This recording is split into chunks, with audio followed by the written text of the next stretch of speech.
자, 뉴스 신세계 오늘도 헬마우스 임경빈 작가와 함께합니다. 어서 오세요. 안녕하세요. 자, 속보가 뭐 하루 종일 뉴스가 속보가 계속돼서 일단 지금 막 들어오는 소식부터 전하고 네.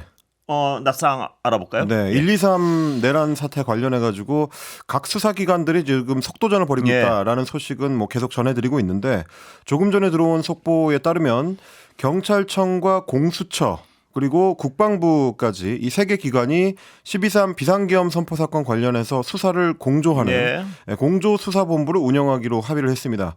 경찰청 국수본에서 이제 발표한 내용인데요. 경찰청 국수본이랑 공수처 그리고 국방부 조사본부가 비상계엄 사태를 보다 신속하고 효율적으로 수사하기 위해서 공조수사본부를 운영하기로 했다. 이렇게 지금 속보가 들어와 있는 상태입니다. 검찰의 수사에는 문제가 많다. 이런 지적이 많아서 그런지 검찰은 여기서는 안 들어가 있네요. 그렇습니다. 어제도 사실 이제 국회 국정 현안 질의 이제 긴급 현안 질의에서도 나왔었던 내용인데요. 야당 의원들이 관련 질의를 했었고 그거에 대해서 이제 특수전 전 사령관도 이제 이미 증언을 통해서 밝혔듯이 검찰 수사 과정에서 김용현 전 국방부 장관 쪽으로 혐의를 몰려고 하는 것 같은 어떤 질문을 받았다라는 증언이 어제 나왔었고 관련해서도 이제 야당에서도 계속해서 이제 검찰이 수사하는 정당성에 대한 문제 제기를 해왔습니다. 일단 검찰청법에는 이제 검찰의 수사 권한에 내란 혐의가 없다라는 게 이제 민주당을 비롯한 야당의 이제 계속적인 이제 주장이었고요. 물론 뭐 어제 새벽에 이제 그 김용현 전 국방부 장관에 대한 이 구속영장이 발부될 때는 오늘 새벽이군요. 그 관련해 가지고는 오늘 새벽이죠. 검찰이 초동 수사를 시작할 이제 권한이 있다라는 점을 확인을 해주긴 했습니다만 여전히 이제 법률상으로 논란이 좀 있는 상황이고요. 그리고 지금 이제 박세현 특수본 본부장 같은 경우도 이 한동훈 국민의힘 대표하고 이제 현대고등학교 선후배 사이다. 뭐 이런 얘기를 비롯해서 소위 이제 윤석열 사단의 일원 아니냐 이런 얘기도 지금 나오고 있었던 상황이고 그리고 뭐 검찰총장 출신인 윤석열 내란 수괴 혐의자에 대해서 검찰이 제대로 엄정한 수사를 할 수 있겠느냐 이 부분은 또 국민들도 우려를 갖고 있는 부분이기 때문에 이번에 이제 공조수사본부를 꾸리면서 검찰은 이제 배제시키는 초기 판단을 한 것 같다. 뭐 이렇게 좀 봐야 될 것 같습니다. 의심스러운 점이 있으면 배제시키는 게 맞겠죠, 당연히. 왜냐면 이제 어제 사실 검찰의 요청으로 경찰청하고 이제 공수처가 모여서 같이 이제 이번 수사 관련된 논의를 했거든요. 그 결과적으로 그럼에도 불구하고 이제 검찰청이 빠진 걸 보면 공수처나 경찰청 그리고 국방부까지도 이제 관련된 어떤 판단을 내린 걸로 보입니다. 김용현 피의자가요. 윤 대통령이 직접 포고령 법률을 검토했다. 이 얘기는 내란 수괴 혐의를 대통령의 내란 수괴 혐의를 더 확정적으로 증언하는 것 같은데요. 그렇습니다. 오늘 이제 발부된 김용현 전 국방부 장관에 대한 이제 구속영장을 보더라도 내란 종사자로 김용현이 적시가 돼 있습니다. 그렇다라는 얘기는 이제 내란 수괴는 따로 있다는 의미가 되는 거고요.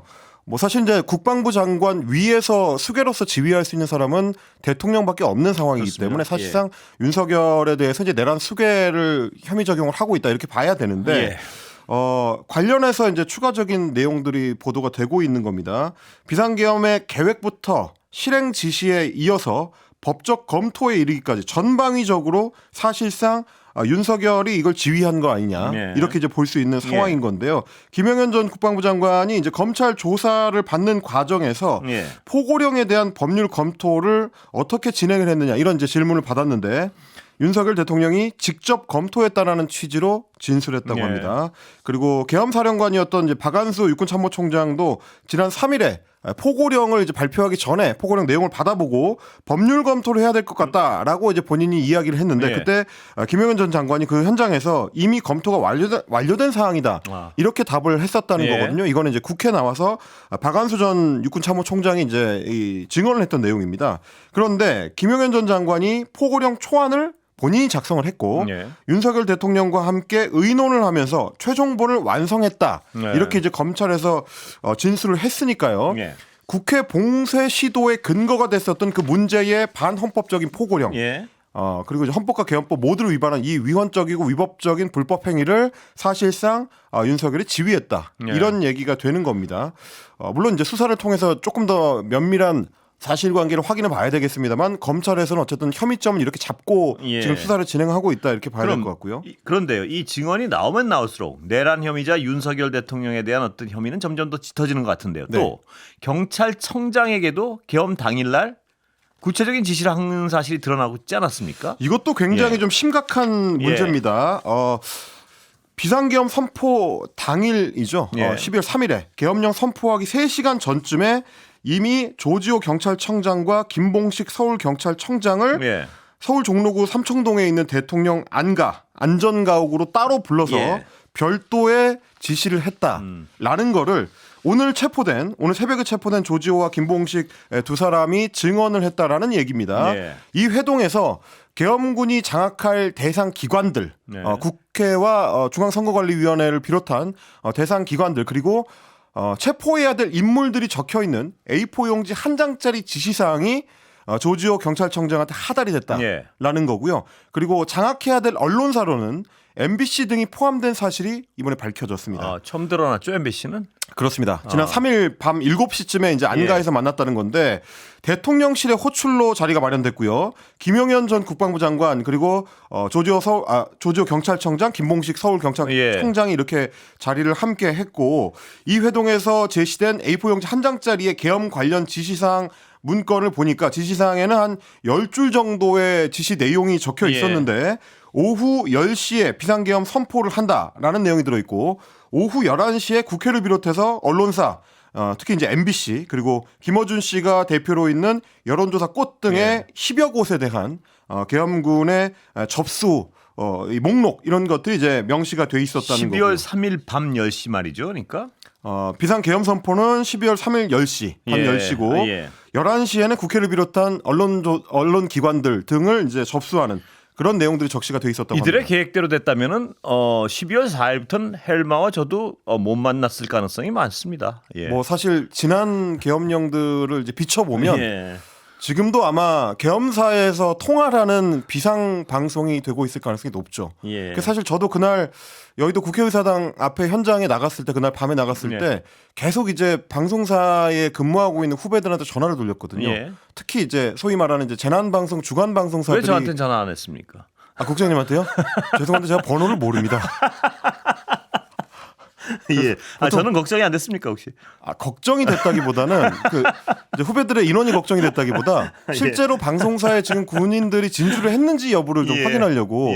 그래서 이제 주로 이제 재난 방송을 주관하는 MBC, KBS, CBS 이런 방송사에 전화를 했었거든요. 근데 이제 그날 밤 상황에서는 아직까지 군인들의 접근은 없었다. 근데 제가 그날 얘기를 듣기로는 아마 이제 현장에 나가지 않고 이제 그 데스크로 상황을 지키는 그 후배들이 얘기하기로는 내일 아침이면 그러니까 11월 4일 아침이죠. 그런 걱정들을 했죠. 진짜. 내일 아침이면 아마 이제 군에서 들어와서 방송국을 접수할 것 같다. 그러고 나면 이제 방송 상황이 어떻게 될지 모르겠다. 이런 얘기들이 오가는 중이었거든요. 그런 정보가 아마 괜히 나오지는 않았을 거고요. 그런데 그 정보가 안 나오다가 이번에 새로 어떤 MBC가 포함됐다는 게 드러난 거죠. 그렇습니다. 대통령이 직접 지시한 내용이 있었다라는 게 수사를 통해서 밝혀진 겁니다. 이것도 조지호 경찰청장이 오늘 경찰에 이제 체포당했기 때문에 그 진술 과정에서 이제 드러난 내용인 정말. 겁니다.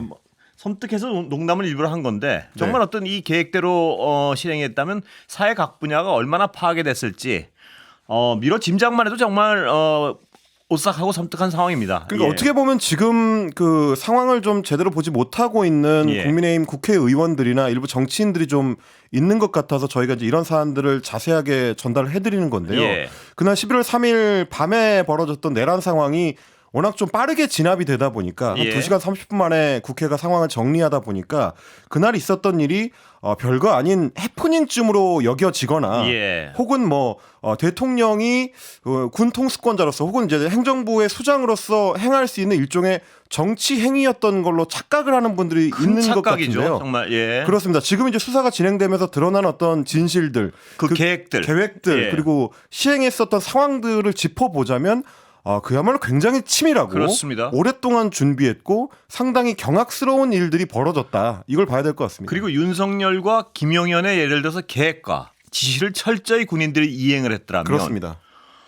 정말 어제도 얘기 나왔지만 유혈 사태 가능성을 배제할 수 없는 게 아니라 유혈 사태가 일어났을 가능성이 높아졌고요. 높았었고요. 그리고 사회 각 분야는 그 12월 4일 당장 12월 4일부터 정말 어제와는 다른 사회가 펼쳐질 뻔했습니다. 1980년으로 돌아갈 뻔했다라고 예. 말씀을 드려야 될 것 같은 것이 오늘 이제 MBC에 대한 어떤 접수 지시가 있었다는 게 확인이 됐지만 예. 실제로 그 당일날 방송통신위원회에 대해서도 전문위원 같은 이제 고위직을 선발해서 계엄사를 보내라라는 취지의 공문이 하달이 됐다는 보도도 있었습니다. 예. 그렇다라는 얘기는 아마도 방송사에 대한 본격 접수를 준비하려는 움직임이었던 것 같고요. 예. 그리고 실제로는 이제 방통위 내부에서도 검토를 한 뒤에 그 명령을 따르지 않았다라는 이제 보도 내용이었습니다. 예. 그렇다라는 얘기는 군의 일부 이제 잘못 판단한 내란 동조 혐의를 갖고 있는 지휘관들은 거기서 이제 현장 판단을 제대로 못했지만 여러 공무원 집단들 그리고 뭐 여러 어떤 국회 보좌진들 이런 분들은 그 혼란스러운 상황에서도 이거는 부당한 명령이라는 부당한 지시라는 판단을 했었던 걸로 보이거든요. 예. 그러면 헌법적 판단을 누구나 할 수 있는 그 상황에서 누구는 왜 오판을 하고 누구는 왜 정확한 판단을 했는가. 그건 우리가 그날 확인했던 것처럼 국회의원들도 마찬가지였습니다. 300명의 국회의원들 중에서는 상황이 발생하자마자 국회로 달려간 사람과 국회로 달려가지 않고 엉뚱한 장소, 예를 들면 국민의힘 당사 같은 곳에 가서 시간을 죽이고 있었던 사람들. 그게 오판일 수도 있었지만요. 네. 내란의 어떤 잠재적 동조였을 가능성도 충분히 있는 거 아니겠습니까? 나중에 이제 수사를 통해서 밝혀져야 될 겁니다. 그런 부분들이 지금 100일 하에 드러나고 있기 때문에 이 부분들이 좀 수사를 좀 빨리 진행을 해서 좀 더 명확히 해야 될 필요가 있을 것 같습니다. 근데 그때 오판이 아닐 수도 있다는 거는 지금 탄핵을 반대하고 있는 모습과 논리적으로는 연결이 될 수도 있다는 부분. 그 부분을 굉장히 심각하게 봐야 될 것 같습니다. 그 부분을 그리고 수사기관들도 심각하게 보고 있습니다. 어제 보도된 내용을 보니까 이제 추경호 전 원내대표에 대해서 그날 당사로 모이라고 잘못된 문자를 발송했었던 주체죠. 추경호 전 원내대표에 대해서도 경찰이 소환 통보를 했다고 하니까요. 그런 부분들도 밝혀져야 될 겁니다. 그런데요. 이 와중에서 윤석열 그러니까 피의자죠. 대통령은 조기 퇴진 의사 없다. 이런 의향을 밝히고 있는 것 같습니다. 그동안 한동훈 국민의힘 대표를 비롯해서 지도부가 추진해왔던 이른바 질서 있는 퇴진이라는 방안은 오늘로써 사실상 종결이 된 것 같습니다. 내년 2월에 하야하고 4월에 대선하는 계획 혹은 내년 3월에 하야하고 5월에 대선하는 계획 이 두 가지를 질서 있는 퇴진의 방안으로 제시를 하고 또 추진을 해왔는데 오늘 여러 경로를 통해서 언론사들이 이제 확인을 해보니까 윤석열 대통령은 조기 퇴진의 의사가 없다라는 게 확인되는 것 같습니다. 여권 관계자가 뭐 MBC를 비롯해 여러 매체에 얘기를 한 걸 보니까 한동훈 대표가 탄핵보다 덜 혼란스럽고 예측 가능한 길을 찾기 위해서 노력을 해왔는데 윤 대통령이 조기 퇴진 의사가 없다는 점을 확인한 이상 질서 있는 길을 찾는 노력을 사실상 물거품이 됐다. 이렇게 일단 평가를 했습니다. 그리고 오늘 뭐 조선일보를 비롯해서 여러 매체에서 보도를 했습니다만 대통령실은 지금 하야가 아니라 오히려 탄핵이 낫다라는 판단을 내리고 있다는 보도도 나왔거든요. 탄핵 이후에 탄핵 심판으로 넘어가서 거기서 한번 다퉈보겠다. 이런 판단까지 내리고 있다고 하고 오늘 또 보도된 내용을 보니까 김홍일 전 방통위원장을 비롯해서 변호인단을 꾸리고 있다라는 소식도 보도가 됐습니다. 변호인단을 꾸리고 있다는 얘기는 이제 법리적 다툼을 해보겠다는 걸로 보이는 거라서요. 조기 퇴진 내지는 뭐 하야 이런 것들은 지금 머릿속에 없는 걸로 보입니다. 정말 약간 황당한 부분은요. 그 질서 있는 퇴진 자체가 워낙 말이 안 되는 안 아니었습니까? 그런데 그 안을 내란 수괴 혐의를 받고 있는 본인이 난 이건 싫고 이건 좋고 얘기하고 있는 자체가 정말 어이가 없는 상황 같은데요. 그리고 또 하나 이제 정치적으로 좀 따져보자면 정치 역량의 문제가 있는 것 같습니다. 지난 일요일에 한덕수 국무총리하고 이제 한동훈 대표가 둘이 나란히 당사 기자회견을 하면서 사실상 대통령으로부터 이제 직무를 안 하고 그리고 뭐 전권을 당과 정부로 넘기는 뭐 그런 식의 이제 위임을 받은 것처럼 발표를 했는데 지금 와서 보면 그거는 전혀 합의되지 않은 이제 독자적인 발표였던 한동훈 대표예요. 그렇습니다. 셈이고요. 그분은 뭐 한 겁니까 그날 그럼 합의도 안 된 거를 혼자 발표했다는 얘기인가요? 그렇습니다. 그 부분에 대한 어떤 정치적 역량을 지적하지 않을 수가 없는 건데 대통령한테서 직접적인 언급인의 약속을 받지도 못한 상황에서 구체적인 약속을 받지도 못한 상황에서 성급하게 대국민 담화를 계획을 하고 발표를 했다. 그리고 오늘도 한덕수 총리가 다시 한번 강조를 했지만 그 담화 내용에 대해서 한동훈 대표가 어떤 내용을 발표할지 구체적으로 알지 못했다라고 이야기를 해버렸거든요. 그럼 공동 담화를 발표하는데 담화 발표 당사자 두 사람이 서로 무슨 얘기를 할지도 협의하지 않은 상태로 그냥 나란히 서서 기자회견을 했다. 이것도 사실 납득이 안 가는 거예요. 그러니까 종합적으로 보면 당내 설득에도 실패를 했고 정부 설득에도 실패를 했고 심지어 당사자인 대통령한테는 의사 확인도 제대로 하지 않았다. 이런 결과가 되는 거라서. 그런데 그 결과물은 내용물은 국정의 일부를 내가 담당하겠다 이런 내용이었고. 그렇습니다. 그게 누구 맘대로란 얘기가 정말 안 나올 수가 없는 상황이군요. 자칫하면 뭐 반헌법적인 행위가 될 수 있는 건데 그런 것들도 결국 법리 검토 내지는 내부의 어떤 조율 의견 검토 이런 것들도 제대로 되지 않은 채로 그냥 독자적으로 발표했지 않느냐 이렇게 될 수밖에 없는 상황인 것 같습니다. 그런 상황이라면 어떤 자신이 잠깐이라도 대통령 노릇하고 싶었다 이런 비판을 피하기가 좀 어려운 부분이 있는 것 같습니다. 네, 뭐 그런 비판을 하는 야당 정치인들이 많았습니다. 정부와 특히 피의자인 대통령과도 합의가 없이 혼자 잠깐이라도 내가 소통령 노릇하겠다 이런 의도 외에는 그렇게 어떤 협의가 안 된 상황을 대국민 발표를 할 수 있나요? 그래서 사실 이제 국민 입장에서는 굉장히 안타까운 상황인 것이 이렇게 국정이 혼란스럽고 내란 수괴 혐의자가 여전히 대통령직에 앉아 있는 상태에서 국민들로서는 믿고 의지할 수 있는 것이 국회와 여야 당대표일 수밖에 없는 것인데 여당 대표의 정치적 역량 혹은 상황 판단 능력과 관리 능력이라는 것이 매일매일 이렇게 깨져나가고 있는 상황이라서 그 자체로 어떻게 보면 국민적 불행일 수도 있겠다. 그런 좀 안타까운 마음이 듭니다. 그리고 윤석열 대통령의 어떤 행적을 보면요. 점점 어떤 들여다볼수록 정말 점입가경인 부분이 너무나 많아서요. 지금은 또 출근 쇼를 했다는 보도까지 있습니다. 오늘 아침에 이제 한겨레 신문의 이 단독 보도를 보고 정말 눈을 의심했는데요. 어쩌면 이럴 수가 있을까 싶은 생각이 좀 들었습니다. 윤석열 대통령이 통상에 법에 정해져 있는 국가공무원의 출근 시간은 오전 9시입니다. 그 지키는 게 이제 모든 공무원들의 법적 의무거든요. 그런데 오전 9시에 출근한 경우가 별로 없었고 늦어질 경우에는 일종의 거짓말, 그러니까 빈 차를 먼저 보내서 마치 제 시간에 출근하는 것처럼 연출을 했다라는 게 한겨레를 통해서 확인이 됐습니다. 하나하나 들을수록 황당하군요. 잠깐 광고 듣겠습니다. 좀 마음을 가라앉히시죠. 자, 출근 쇼를 했다. 네, 이 부분을 한겨레가 뭐 다각도로 좀 확인을 했는데요. 일단 아마 기본적인 자료가 된 거는 출퇴근 시간대에 이제 CCTV 자료이고요. 그리고 그 외에도 이제 경찰 내부에 왜냐면 대통령의 출퇴근길을 경호하는 이 시간을 맞춰서 이제 신호등을 뭐 조작하거나 그리고 이제 주변을 통제하거나 이런 것들을 이제 경찰이 주 업무로 했었기 때문에요. 경찰 내부 취재까지 병행을 해서 이제 체크를 했는데 위장 출근 차량을 운영한 정황이 확인이 됐다라는 겁니다. 경찰의 한 고위 관계자가 한겨레에 이렇게 얘기를 했습니다. 윤 대통령이 특정 시간까지 관저에서 나오지 않으면 빈 차를 먼저 보낸다는 말을 들었다라는 거고요. 그러니까 알아서 보냈다라는 얘기가 되는 겁니다. 대통령이 매번 출근이 늦어서 아침에 가짜 부대를 보내는 것으로 안다. 가짜 부대를 일컫는 별도의 경찰 음어도 있었다고 한다. 그러니까 자기들끼리 그냥 따로 쓰는 일종의 별칭이 있었다라는 얘기죠. 지금 뭐 제가 듣기로는 뭐 땡땡 떴다라고 하면은 이제 그게 이제 가짜 부대가 출동하는 것이다라고 경찰끼리는 알아먹었다고 하는데 지난 11월 6일부터 12월 6일까지 한 달간 한겨레에서 확인을 해보니까 외국 순방 기간 그리고 주말 이런 기간을 제외하고 18일 동안 대통령이 위장 출근을 했다고 의심되는 사례가 최소한 이제 3차례 정도 지금 확인이 됐다고 합니다. 계엄 선포가 있었던 지난 12월 3일에 오전 9시 52분께에 한남동 관저 입구에서 대규모의 차량 행렬이 출발합니다. 그리고 그 뒤를 경찰 오토바이가 이제 경호를 하고요. 이 차량 행렬은 이제 4분 뒤에 대통령 집무실에 도착을 했는데 조금 있다가 오전 9시 42분에 이제 출근 시간 이미 40분 지난 이후죠. 다시 승용차 4대와 승합차 3대가 행렬을 이뤄서 관저를 출발하고 5분 뒤에 대통령실에 도착을 합니다. 그리고 29일에도 확인했는데 비슷한 행태 오전 9시 2분 정도에 관저 입구에 도착하는 차량 행렬이 있었고 이날은 심지어 오전 일정이 없어가지고요.